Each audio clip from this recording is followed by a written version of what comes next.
Hi friends, welcome back to my channel. ಇವತ್ತು ನನ್ನ recipe ಜೋಳದ ರೊಟ್ಟಿ ಮಾಡ್ತಾ ಇದ್ದೀನಿ. ಸೂಪರ್ ಸಾಫ್ಟಾಗಿ ಒಂದು 10-15 ನಿಮಿಷದಲ್ಲಿ ಮಾಡ್ಕೋಬೋದು. ಏನು ಕಷ್ಟ ಇರಲ್ಲ. ಮೊದಲಿಗೆ ನಾನು ಒಂದು ಪಾತ್ರೆಗೆ ಇಲ್ಲಿ 4 ಗ್ಲಾಸ್ ನೀರು ಹಾಕ್ತಾ ಇದ್ದೀನಿ. ನೀರು ಹಿಟ್ಟು ಸಮ ಪ್ರಮಾಣದಲ್ಲಿ ಇರಬೇಕು. ಹಾಗೆ ಈಗ ರುಚಿಗೆ ತಕ್ಕಷ್ಟು ಉಪ್ಪು ಹಾಕಿ ಅದು ಕುದಿಯೋವರೆಗೂ ಬಿಟ್ಟು ನೀರು ಕುದಿ ಬಂದ ತಕ್ಷಣ 4 ಲೋಟ ಜೋಳದ ಹಿಟ್ಟು ಹಾಕ್ತಾ ಇದ್ದೀನಿ. ಹಾಕಿ ತಕ್ಷಣನೇ ನಾವು ತಿರ್ಕೋತಾ ಹೋಗ್ಬೇಕು. ನೀವು ಸ್ವಲ್ಪ ಲೋ ಫ್ಲೇಮಲ್ಲಿ ಇಟ್ಕೊಂಡು ಈ ತರ ತಿರುಗಿಸ್ತಾ ಇರಿ. ಹಿಟ್ಟು ಗಟ್ಟಿ ಆಗ್ತಾ ಬರುತ್ತೆ. ನೋಡಿ, ಈ ತರ ಹಿಟ್ಟು ಗಟ್ಟಿ ಆಗ್ತಾ ಬಂದ್ಮೇಲೆ ನಾವು ಅದನ್ನ ಗ್ಯಾಸ್ ಆಫ್ ಮಾಡಿ ಒಂದು ತಟ್ಟೆಗೆ ಹಾಕಿ ತಣ್ಣಗಾಗಕ್ಕೆ ಬಿಡೋಣ.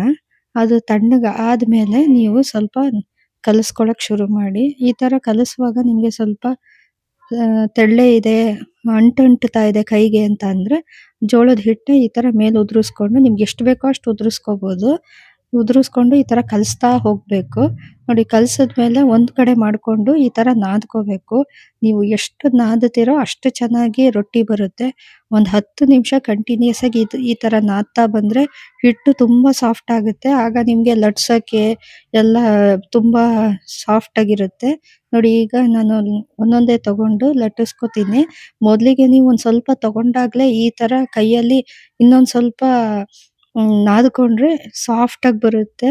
ಆಮೇಲೆ ಲಟ್ಟಿಸುವಾಗ ಕ್ರ್ಯಾಕ್ ಆಗಲ್ಲ ರೊಟ್ಟಿ. ನೋಡಿ, ಈ ತರ ಒಂದೊಂದನ್ನೇ ತಗೊಂಡಾಗ್ಲೂ ಸ್ವಲ್ಪ ನಾದಿ ನಾದಿ ಉಂಡೆ ಮಾಡಿ ಈಗ ಜೋಳದ ಹಿಟ್ಟಲ್ಲಿ ಅದ್ಕೊಂಡು ನೀವು ಲಟ್ಟಿಸ್ಕೊತಾ ಹೋಗ್ಬೇಕು. ಮೊದ್ಲಿಗೆ ನೀವು ಲಟ್ಟಿಸಿದಾಗ ಸೈಡಲ್ಲಿ ಒಂದ್ ಸ್ವಲ್ಪ ಕ್ರ್ಯಾಕ್ ಬಂದ್ರೆ ಅದನ್ನ ಈ ತರ ನೀವು ಜಾಯಿಂಟ್ ಮಾಡ್ಕೊಂಡು ಆಮೇಲೆ ಇನ್ನೊಂದ್ ಸ್ವಲ್ಪ ಹಿಟ್ಟು ಹಾಕೊಂಡು ಲಟ್ಟಿಸ್ಕೊತಾ ಹೋದ್ರೆ ಅದು ಕ್ರ್ಯಾಕ್ ಬಿಡಲ್ಲ. ನೋಡಿ, ಈಗ ಎಷ್ಟು ಚೆನ್ನಾಗಿ ಬರ್ತಾ ಇದೆ.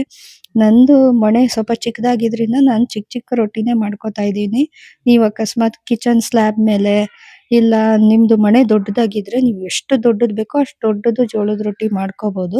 ನೋಡಿ, ಈ ತರ ತೆಳ್ಳಗೆ ಒತ್ಕೋಬಹುದು. ನಾನೊಂದು ಮೀಡಿಯಂ ಸೈಜ್ ಮಾಡ್ಕೊಂಡಿದ್ದೀನಿ.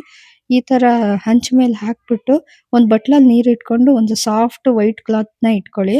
ಅದ್ರಲ್ಲಿ ನೀರು ಅದ್ಕೊಂಡು ಈ ತರ ಮಾಡಿದ್ರೆ ರೊಟ್ಟಿ ನೀಟಾಗಿ ಉಬ್ಬುತ್ತೆ, ಸಾಫ್ಟ್ ಆಗೂ ಬರುತ್ತೆ. ಈ ತರ ನೀರು ಹಚ್ಕೋಬೇಕು ಬಟ್ಟೆಲಿ. ನೋಡಿ, ಈಗ ಚೆನ್ನಾಗಿ ನೀರು ಹಚ್ಕೊಂಡಿದ್ದೀನಿ. ಈಗ ತಿರುಗಿಸ್ಕೊತಾ ಇದ್ದೀನಿ.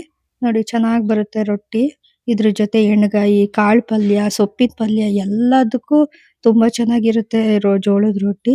ನೀವು ಒಂದ್ಸಲ ಈ ಮೆಥಡಲ್ಲಿ ಟ್ರೈ ಮಾಡಿ ನೋಡಿ. ನಿಮ್ಗೆ ಮಾಡಕ್ ಈಸಿ ಆಗುತ್ತೆ. ಹೇಗಿತ್ತು ಅಂತ ತಿಳಿಸಿ. ಮುಂದಿನ ವಿಡಿಯೋದಲ್ಲಿ ಸಿಗ್ತೀನಿ. ಅಲ್ಲಿ ತನಕ ಬಾಯ್.